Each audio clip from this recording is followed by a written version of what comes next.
Hang with me next here on Full Circle Florida, all the president's lawyers, the media lawsuits, and how it impacts holding the president accountable. Welcome back to Full Circle Florida. President Trump is getting bolder when it comes to using the court system to go after his media critics. I had a conversation this week with legal expert Jeremy Rosenthal about the fear factor of holding a president accountable if he sues.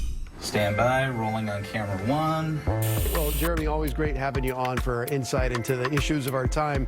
So let's talk about President Trump. He is getting bolder about using the courts against the media. Is that a legitimate way of holding powerful corporate media companies accountable for the accuracy and the fairness of their reporting, or is it a heavy-handed approach that threatens democracy? It's legitimate if you have a case. But it's very, very hard to bring a case like this, especially when you're a public figure. What you see here is what has been coined by a lot of folks in the media as lawfare. And that's traditionally media that's favorable to Donald Trump. That's what he characterized a lot of the attacks on him. And what he is doing is he's using the courts as tools to essentially go after people who or media outlets that he doesn't necessarily like.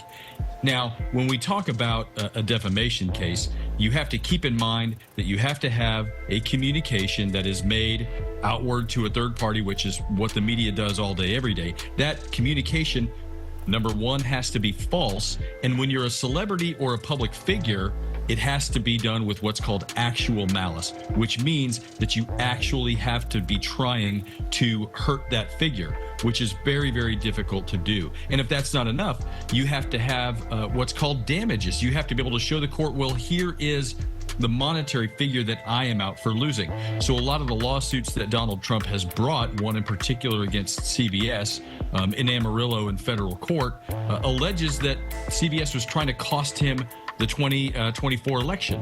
Now that Trump has won that election, he obviously doesn't have the same set of damages. So a lot of these cases are very troubling. Yeah, a movie fan here.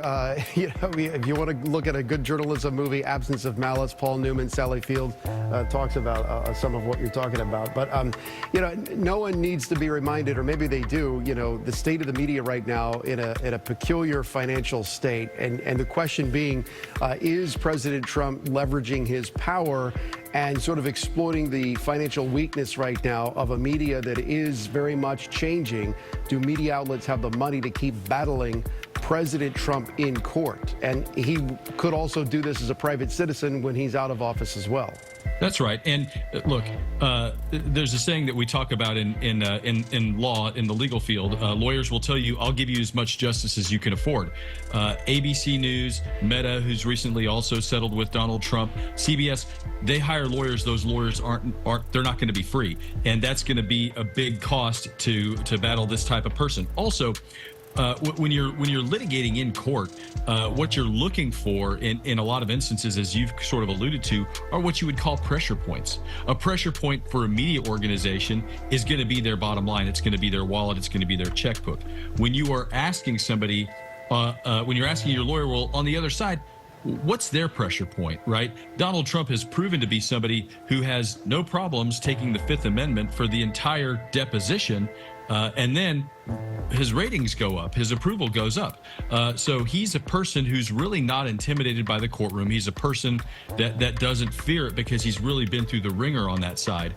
But again, what he's doing is sort of getting media outlets to second guess their reporting and their coverage based not on the free market, based not on, well, are your ratings going to go up or down, but based essentially at bayonet point, right? He's got a lawsuit which is asking a federal judge or a federal court, which is the government, to punish certain things that were said, to punish certain reports. So that's a very, very different outlook, and it's an absolutely revolutionary dynamic, which we've never seen before. Well, you wonder how this translates into actual coverage, how it might be changing how the national media covers the Trump White House. We've already seen major institutions being sort of kicked out of their comfort zone or their actual physical place in the press room in the White House and being replaced by some of these non-traditional media outlets. but beyond that, how is it making the national media, which you could argue, if they are biased, they're biased against whoever's in power, be they Democrat or Republican. I know some people might take exception to that given the current political climate, but the questions are always pointed at whoever has the power and trying to hold them accountable. And it is President Trump right now who's in power, but are they less now, are they more reluctant to investigate certain things, look into certain things, publish certain things because they could be a target of a lawsuit? The Carpenter's rule says you measure twice and cut once. And that's what we ought to have from our media, and that's what we ought to expect from our media. But is that because of the free market? Is that because responsible journalism ought to be consumed more by people? Do people trust you more if you're honest, if you tell the truth, or you level with them? Or are we going to moderate our content because we don't want to get sued? One is the free market capitalist principles. The other is sort of governmental restraint. I think Donald Trump would argue and say, look, I just want the media to be fair to me and to be accountable. But again, we have this really amazing dynamic of having somebody with a really big war chest that can use that war chest to try to intimidate and to try to manipulate, if you will, or at least moderate some of the content that could be negative towards him in the public realm. So when we sort of put all those things together, it really is a first and maybe in American history an only of its kind dynamic. But to your point, I certainly do think that news outlets, they don't want to write a $15 million check like ABC did. They don't want to write a $12 million check like Meta did. So they're going to obey the Carpenter's rule, measure twice, cut once. But are they doing that again because of fear of the bayonet? That's the real question. Yeah, the stakes for being fair and balanced, and however you perceive that to be, have never been higher. Jeremy Rosenthal, thank you for your insight. Appreciate it. Thanks, Paul.